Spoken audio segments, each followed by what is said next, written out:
നമുക്കിന്ന് ചിക്കൻ്റെ കരള് ഫ്രൈയാക്കാം. എണ്ണ ചൂടായി, ഉള്ളി ഇട്ടു,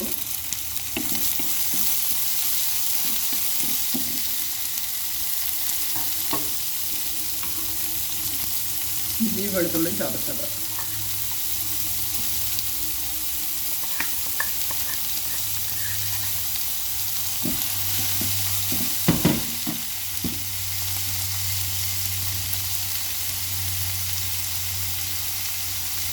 കരിവേപ്പില വഴന്ന് വരട്ടെ. ഉള്ളിയും ഇഞ്ചിയെല്ലാം വഴന്നേ. ഇഷ്ടം മഞ്ഞളൂടി ഇട്ട് കൊടുക്കാം.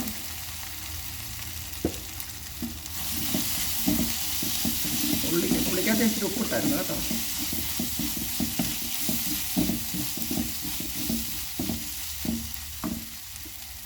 ആവശ്യത്തിന് മുളക് കളർ കിട്ടാൻ വേണ്ടി, കളർ നിറയില്ല, കറുപ്പ് കളറായിട്ട് ഇരിക്കുകയുള്ളൂ. കുരുമുളക് പൊടിയാണ് കൂടുതൽ ഉപയോഗിക്കുന്നതിന്. ഇത് ഒരു 5 മിനിറ്റ് ഇങ്ങനെ അടച്ച് ചൂടായി ഈ മുളക് പൊടിയുടെ കളറൊന്ന് മാറട്ടെ.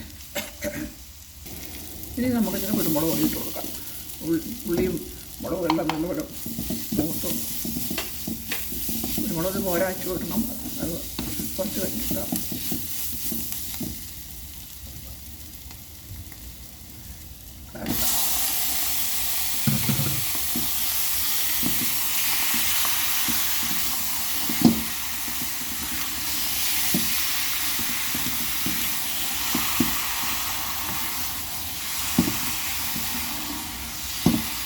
മുളക് പൊടി നല്ലോണം മൂക്കുന്നതായി ഇഞ്ചി വരുന്നത്. മുളക് പൊടി പച്ചച്ചവ വരുന്നത്.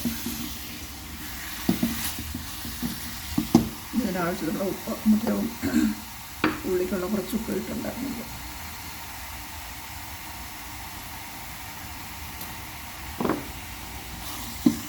വെള്ളം ഒഴിക്കരുത് കേട്ടോ, ഇതിൻ്റെ വെള്ളം ഇറങ്ങും. ഇത് പിന്നെ പറ്റി കഴിയാനാകുമ്പം കുരുമുളക് പൊടി, ഇച്ചിരി മസാലപ്പൊടി, ഇച്ചിരി പെരുംജീരകത്തിൻ്റെ പൊടിയെല്ലാം ഇട്ട് കൊടുത്ത് എടുക്കാം. ഒന്ന് തുറന്നു നോക്കാവേ. അതിൻ്റെ വെള്ളം എല്ലാം നല്ലപോലെ ഇറങ്ങിയിട്ടുണ്ട്. എല്ലാവർക്കും അറിയാവുന്ന കാര്യങ്ങളാണ്, പിന്നെ എന്തെങ്കിലുമൊക്കെ ഒന്ന് പറയണ്ടേ. ഇച്ചിരി തീ കുറച്ച് ആ വെള്ളത്തിൽ കിടന്ന് അങ്ങനെ വേകണം. എല്ലാവരും ഇങ്ങനെയാണല്ലോ ഉണ്ടാക്കുന്നത്.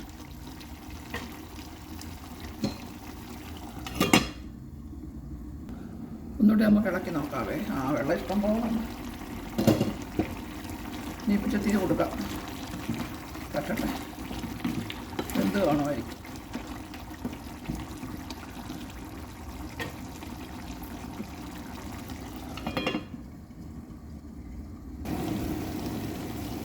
ഇനി ഇതിൽ നമുക്ക് പെരുംജീരകത്തിൻ്റെ പൊടി ഇട്ട് കൊടുക്കാം. ഇച്ചിരി മസാല, നമ്മുടെ ഗരം മസാല, ഇച്ചിരി കുരുമുളക് പൊടി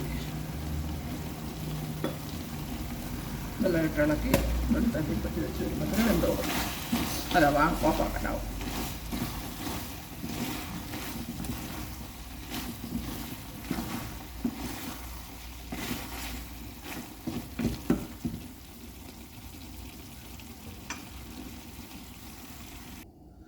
ഇനി നമുക്ക് തുറന്ന് ഒന്ന് ഇളക്കി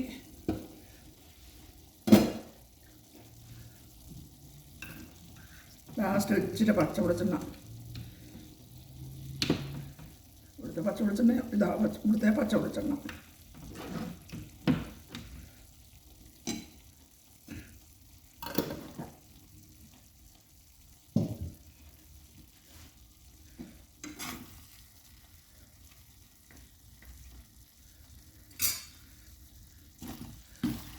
ഇളക്കാം.